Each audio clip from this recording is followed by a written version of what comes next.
रोज शाम के समय पर अपने घर में प्रदोष काल के समय पर एक दीप जरूर लगाना चाहिए। और यदि बेलपत्र का वृक्ष है तो उस बेलपत्र के वृक्ष के सामने भी एक दीप अवश्य लगाना चाहिए।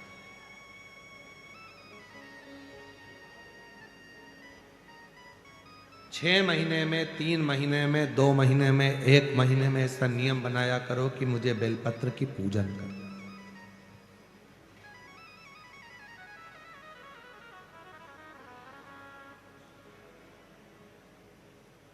स्वयं माता लक्ष्मी जी ने भगवान नारायण को पाने के लिए बेलपत्र का पूजन किया।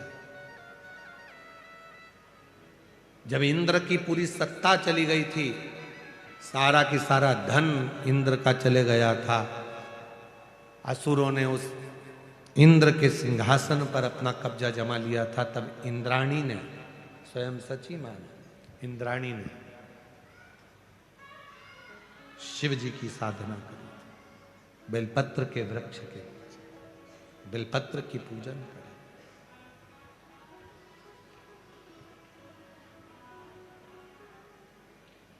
कभी दिल कर जाए तुम्हारा तो कभी महीने में, 1.5 महीने में, 2 महीने में बेलपत्र के पेड़ के नीचे जल लेकर बैठो।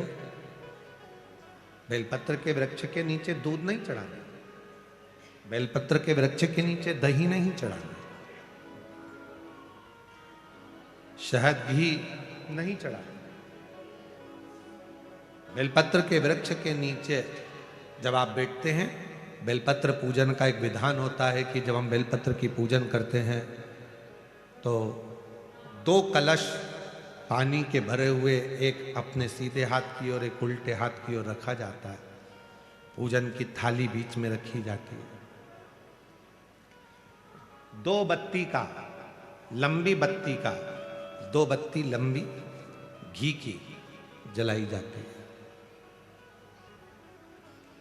लंबी बत्ती बेलपत्र के वृक्ष के नीचे 2 बत्ती लंबी जोड़ा बनाकर उसको जलाया जाता है। फिर दोनों हाथ में कलश में जल है, बेलपत्र के वृक्ष के नीचे दोनों हाथों का जल धीरे धीरे शिव जी का स्मरण कर कर, नारायण लक्ष्मी का स्मरण कर कर, मां आदिशक्ति गौरा का स्मरण कर कर, रिद्धि सिद्धि गणेश का स्मरण कर कर उसको चढ़ाओ। प्रार्थना करो, विनय करो, मेरे जीवन में बहुत कष्ट है, उसको मिटाना है आपको। शिव आपसे प्रसन्न होते हैं, वैसे मेरी जिंदगी भी प्रसन्न करना है आपको। जल चढ़ाकर दोनों पात्रों का थोड़ा थोड़ा जल कलश में बचा लेना है, पूरा पात्र खाली नहीं करना है, दोनों को वापस रखना है। और थोड़ी सी हल्दी पीसी हुई शिव जी के उस बेलपत्र पर लगाएं, थोड़ा कुंकुम वो भी बेलपत्र पर लगाएं।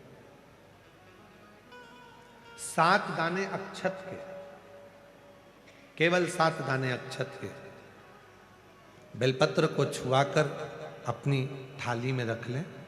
घर पर जब जाएं तो वो 7 दाने अक्षत के और बेलपत्र के वृक्ष में जो चढ़ा हुआ थोड़ा सा जल बचाकर लाए हो, वो घर में छींट कर 7 दाने पूरे घर में डालना प्रारंभ करें।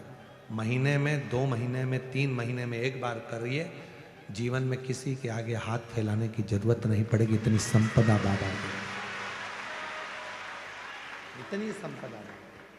बेलपत्र की महत्वता को लोग जानते नहीं है। एक प्रदोष की महत्वता, एक बेलपत्र की महत्वता। अभी हमने पहले भी कहा, एक कथा प्रदोष काल की रह गई है। एक बार हम दिल्ली बाच रहे थे, पर वो